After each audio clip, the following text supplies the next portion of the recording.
Hello and welcome to this week's newsletter. And yes, it's a very exciting week, isn't it? It's Ryder Cup week.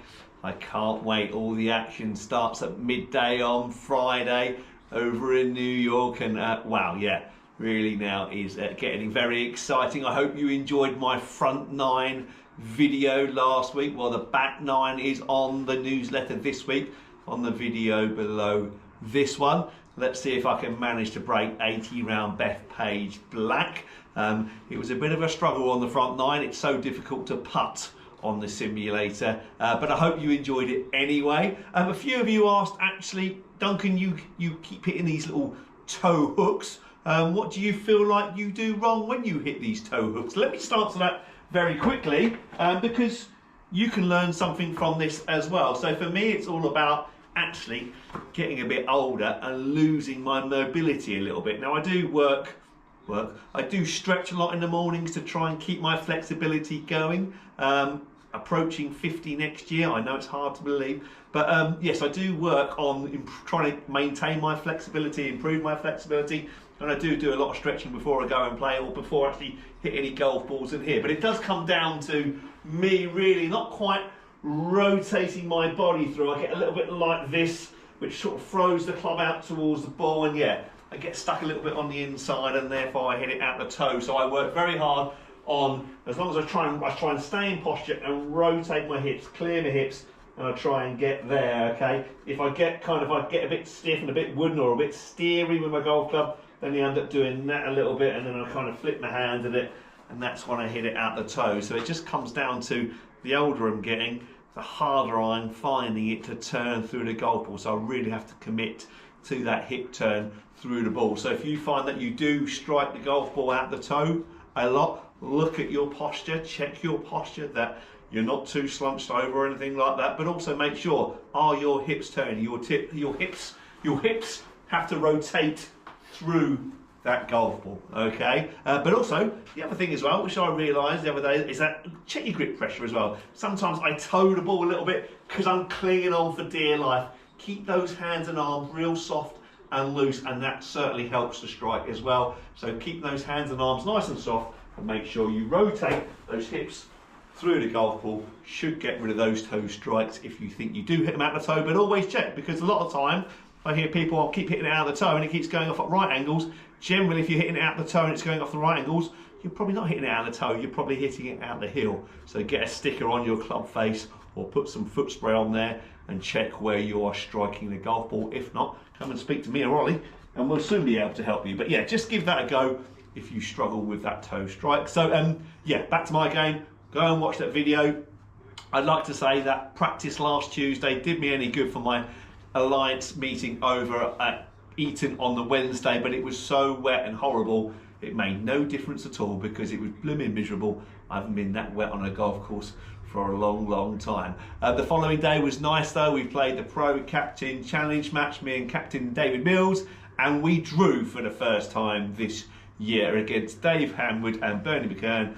It was a great game, good fun, good laugh, plenty of banter flying about as well, which was good. But yes, we drew on 37 points each. It was nip and tuck all the way round really, and Captain Dave holed a nice little sort of 10-footer for a 6-for-2 on the last, and then Dave Henwood followed him in from about 8 foot to make a 5-for-3 on the last, which tied it all up. So it was a good game. I played reasonably well, just tailed away on the last 3 holes really, just struggling down 18th. That 18th tee shot is really driving me mad.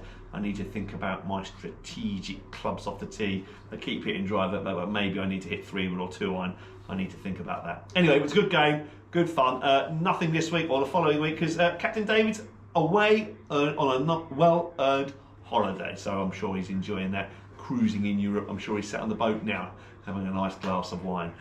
In other Galston Golf Club news, the ladies didn't play their competition last Wednesday because it was so bad, the weather. As I knew myself, it was horrible. But on Thursday, the weather did clear up, like I say, and the men played their mid-week Stableford final, where Lewis Moyes won with 41 points. Well done, Lewis. He beat John Milne on second on 40 points and Louis Bayfield into third on 39 points. Then Saturday we had the Green King Greensons competition where Christian Weiser and Richard Henwood won with 42 points, very good, beating Joe Roberts and Pete Alderman into second on countback, also with 42 points. And then there was a whole load of players on 40 points with Jamie Goff and Ray Pope getting it on countback. Well done. And then Sunday, fresh from his draw against me and the captain, Dave Henwood, won the Mixed Monthly Stapleford Division 1 by getting 37 points. Well done, Dave. Good form that. Obviously, that's my inspiration that has moved you on to play better golf. Yeah. Andy Withams won Division 2 with 36 points. And in Division 3, Laura Westport won. Laura won with 35 points, beating Tyler Nicholson into second and Richard Holden in the third, all on countback on 35 points. Well done to you all there. So yes, Ryder Cup weekend.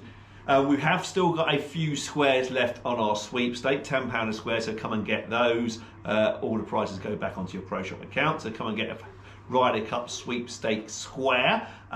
Who do I think is going to win? I think the Americans will sneak it. Home advantage is such a big advantage, but I think it will be a lot closer than maybe the last few Ryder Cups, which have been quite one-sided since the Miracle in Medina in 2012. The rest of them, ever since the four since then, have all been very one-sided, gone to the home team. So I think the home team, the Americans, will win, unfortunately, but I think it will be very tight this time. Anyway, let's hope so. We all like to see a nice, close, tight Ryder Cup. So come on, Europe, do your best. But yeah, I've got a funny feeling the USA might win.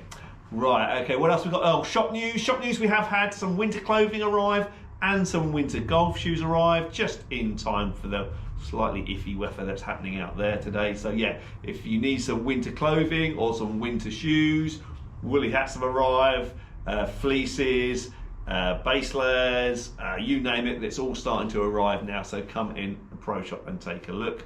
Other than that, yes, watch my Bat 9 Bethpage Black to learn a bit more about the golf course, and actually I do play a little bit better on the Bat 9 and actually manage to hold a couple of putts. Yes, shock horror. Now, so watch that to see if I do manage to break 80 around one of the toughest golf courses in the world, albeit on a simulator. Right, that's everything for this week. Thanks very much for watching, and I look forward to seeing you all soon. Take care. Bye-bye. Come on, Europe. Come on!